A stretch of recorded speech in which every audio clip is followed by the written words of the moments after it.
The first time I met Jake, he was effortlessly cool in a way I could never be. He strolled into our freshman dorm room with a duffel bag slung over his shoulder, wearing a confidence that seemed to settle into every corner of the space. I, on the other hand, was already unpacked, my books neatly lined on the shelf, my bed made with military precision. He took one look at my side of the room and smirked. "Guess I got the messy half," he joked, tossing his bag onto the unclaimed bed. That was how it started, our friendship. It wasn't forced, and it wasn't complicated.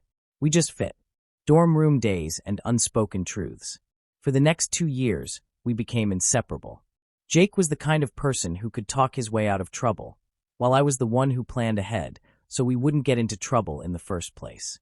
We balanced each other.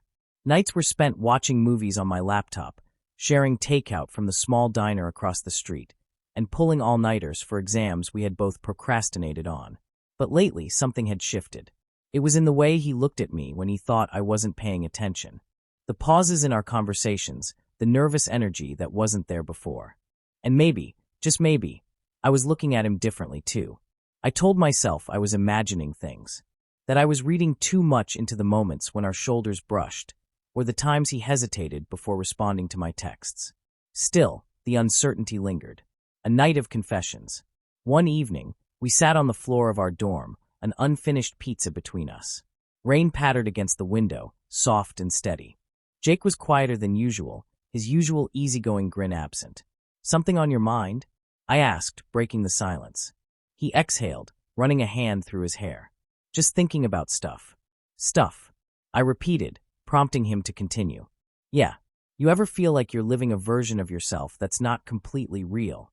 The question caught me off guard. "What do you mean?" Jake leaned back against the bed frame, eyes fixed on the ceiling. "I don't know. Like sometimes, I feel like I'm playing a part, saying the right things, being the guy everyone expects me to be. But I'm not sure if it's actually me." I swallowed, my heart picking up speed. It was the closest he had ever come to opening up about something personal. "Maybe you're just scared of what happens when you stop playing the part." He turned his head to look at me then, his gaze sharp, unreadable. For a moment, I thought he was going to say something that would change everything. But instead, he let out a humorless laugh.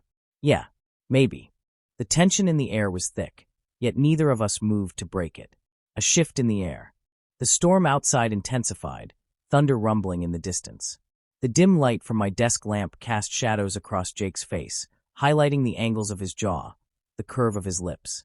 I realized suddenly how dangerously close we were sitting. Jake must have noticed it too, because he shifted, his knee barely brushing against mine. He didn't move away. "Hey, Alex," he murmured, his voice softer now. "Do you ever think about things differently than you used to?" I didn't ask him to clarify. I already knew what he meant. My pulse pounded, and I forced a casual shrug. "Yeah, I guess that's part of growing up." Jake studied me for a long moment, his expression unreadable. Then, with a small, almost imperceptible nod, he leaned back against the bed again. The moment passed, but something about the air in the room had changed. Unfinished conversations. That night, after Jake climbed into bed, I found myself lying awake, staring at the ceiling. My mind replayed every small moment, every lingering glance, every sentence that carried an unspoken meaning. I wanted to ask him, to really ask him, what he was trying to say. But some part of me was afraid of the answer. So I said nothing. And for now, that was enough. The storm outside had grown stronger. Rain lashed against the window, and distant thunder rumbled through the dormitory halls. The power flickered once, then twice, before cutting out completely. Jake let out a sharp breath. Great. Just what we needed. I reached for my phone, its dim glow casting eerie shadows across the room. Looks like we're stuck in the dark for a while. Jake was sitting on his bed, legs stretched out, his silhouette barely visible. Guess we have no choice but to talk like people did before Wi-Fi. His voice carried a teasing edge, but something about the way he said it felt different. Forced. The air between us had been off ever since our conversation earlier that night, since he'd asked that question. Do you ever think about things differently than you used to? It was still ringing in my head, but I hadn't dared to bring it up again. Now, in the dark, with nowhere to go and nothing to distract us, I could feel the weight of it settling between us like an unspoken truth. A confession in the dark. Jake exhaled, long and slow. You ever feel like you're on the edge of saying something, but you don't, because once you do, There's no going back. My pulse jumped. Yeah, yeah, he echoed, his voice quieter this time. Then, I think I'm there right now. I swallowed. Then say it. Silence stretched between us, thick with hesitation. For the first time since we'd known each other, Jake seemed uncertain. He wasn't the confident, easygoing guy who always had the right thing to say. He was hesitant, vulnerable. I think I've been lying to myself, he finally said. His words were barely more than a whisper, but they filled the room like a thunderclap. I sat up straighter. About what? He let out a breathless, almost nervous chuckle. About who I want. The words hung in the air, irreversible. I felt my heartbeat in my throat. Jake, I don't know what this means, he rushed on, as if afraid I'd stop him. I just know that when I look at you, I feel something I don't understand. And I think I know. I've been trying to ignore it for a long time. The walls of the dorm seemed to close in. The storm outside, the darkness, the words between us, it was all too much, too fast, too real. I couldn't move. I couldn't breathe. Because for the first time, he had said it. Not directly. Not completely. But enough. A line crossed. The room was silent except for the rain against the window. Then slowly, cautiously, Jake shifted. I could hear the rustle of fabric as he moved, the soft creak of the bed as he got up. I didn't stop him. Didn't pull away when I felt the hesitant brush of his fingers against my arm. Tell me this is all in my head, he whispered. His voice was barely there, like he was scared of his own words. Tell me I'm making this up. I couldn't. Instead, I turned toward him, the dark making it impossible to see anything but the faintest outline of his face. Our breaths mingled in the space between us, shallow and unsteady. And then, it was barely a kiss, a whisper of contact, a hesitation, but it was enough. A second later, Jake pulled back like he'd been burned. His breath hitched. I shouldn't have done that. The warmth of his lips was still on mine, but his words were ice. He stepped away. I heard the movement before I saw it. I shouldn't have done that, he repeated, more to himself than to me. Alex, I don't. I forced myself to speak, though my voice barely worked. Jake, stop. But he was already retreating, already shutting down. I need to. He ran a hand through his hair, exhaling sharply. Then he was gone. The dorm door clicked shut behind him, leaving nothing but silence and the echoes of everything we hadn't said, left in the aftermath. I sat there for a long time, staring at the door, my heart still racing. The room felt colder without him in it. I wanted to go after him, to demand an explanation, to make him stay. But something stopped me. Maybe it was the look in his eyes before he left, like he was breaking apart from the inside. Maybe it was the way his hands had trembled when he touched me. Or maybe it was the simple, gut-wrenching truth that this wasn't just about me. Jake wasn't ready for what had just happened, and I wasn't sure if I was either. So I stayed where I was in the dark, replaying the moment over and over until I couldn't tell if it had been real at all. And outside, the storm raged on. His bed was made, too neatly, as if he hadn't slept in it at all. His phone was missing from the charger, his shoes gone from the usual pile near the door. The air in the dorm felt strange, like the room itself could sense the shift between us. I sat on my bed for a long time, staring at the empty space where he should have been, waiting for something, an explanation, a text, anything. But nothing came. Unspoken distance. When Jake finally returned late that afternoon, he didn't look at me. He dropped his backpack onto his bed, grabbed a change of clothes, and mumbled, "I'm heading to the gym." That was it. No mention of last night. No apology. No acknowledgement that anything had happened. I clenched my jaw. Are we going to talk about this? Jake froze for half a second, just enough for me to catch the tension in his shoulders.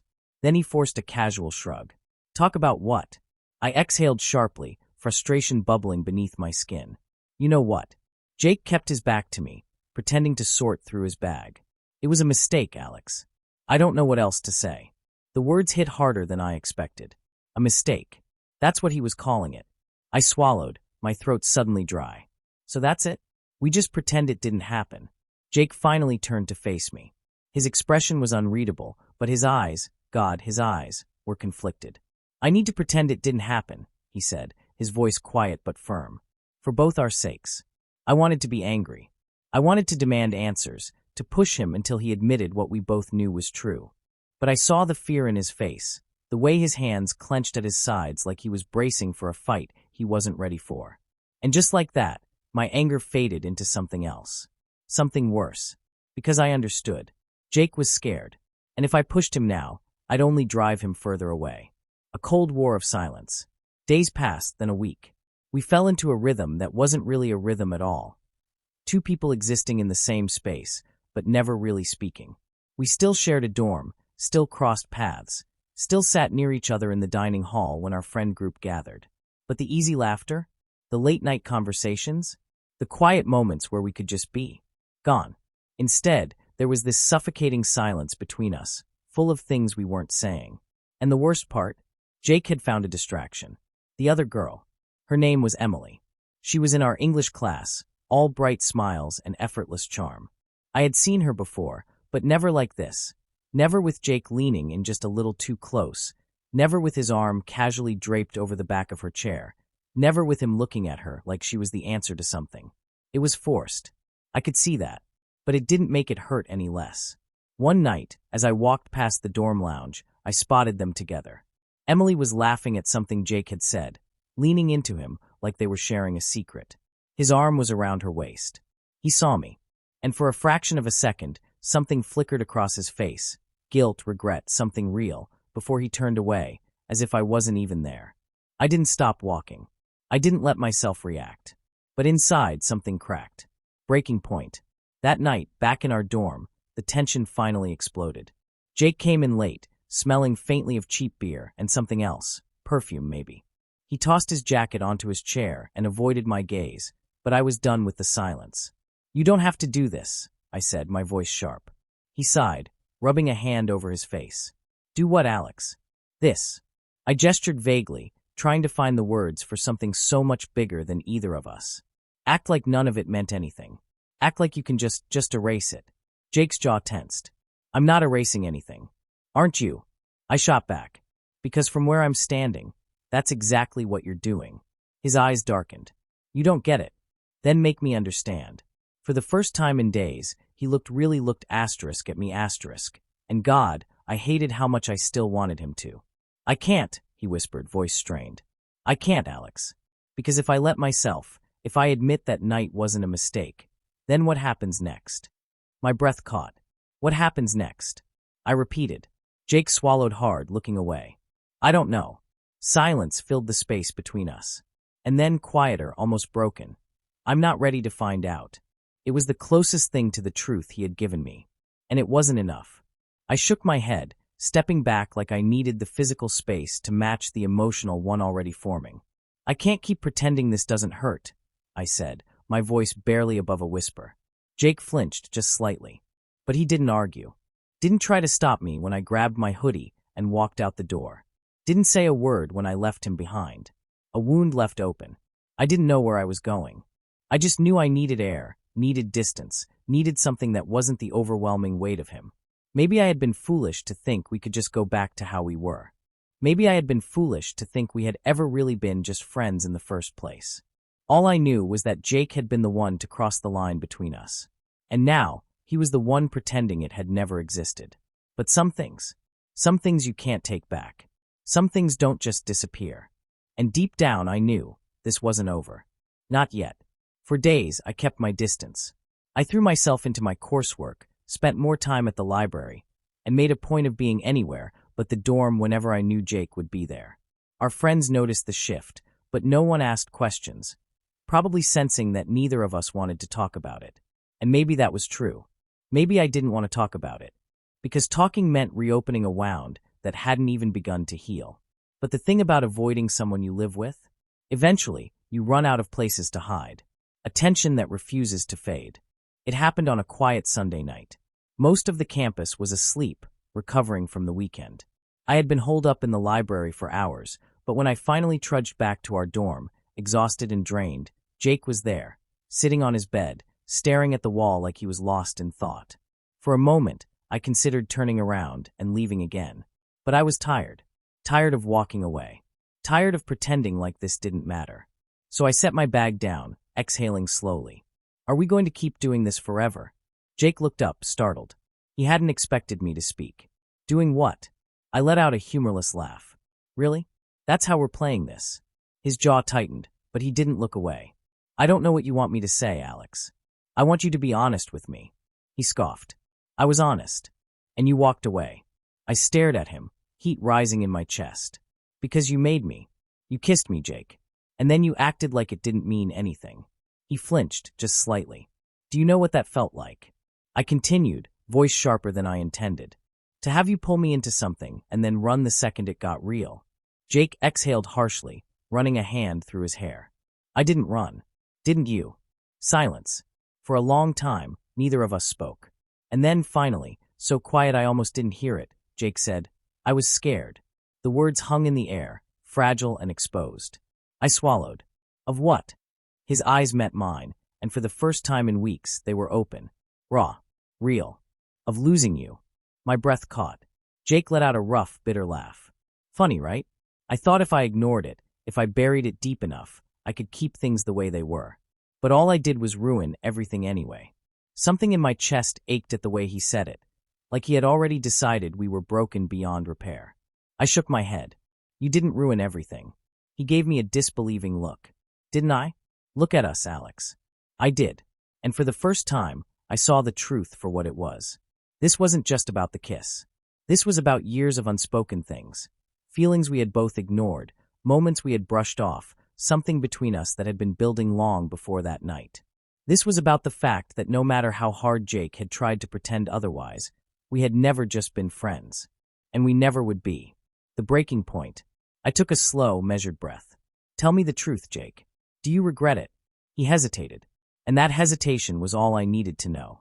I stepped closer, my heart pounding. You can't keep running from this. From me. Jake swallowed, eyes flickering to my lips before darting away. I don't know how to do this, Alex. His voice was rough, vulnerable. I don't know how to be what you need me to be. I shook my head. I don't need you to be anything. I just need you to stop lying to yourself. The space between us felt charged, like something was seconds away from shattering. And then, before I could stop myself, I reached for him. Not just physically, but emotionally. I let him see me. See everything I had been holding back. And Jake, finally, stopped fighting it. A choice made. His breath hitched, and in the next moment, he closed the distance between us. It wasn't rushed, wasn't desperate. It was careful, measured, like he was allowing himself to feel every second of it, like he wanted to remember it this time. When we finally pulled apart, he didn't step back, didn't retreat. Instead, he let his forehead rest against mine, exhaling shakily. I don't want to lose you, he whispered. I swallowed past the lump in my throat. Then don't. A pause. A decision. Then finally. Okay. An unfinished story. Nothing about this was fixed. Nothing about it was simple. But for the first time, we weren't running. For the first time, we were choosing to face it together. And maybe that was enough. For now.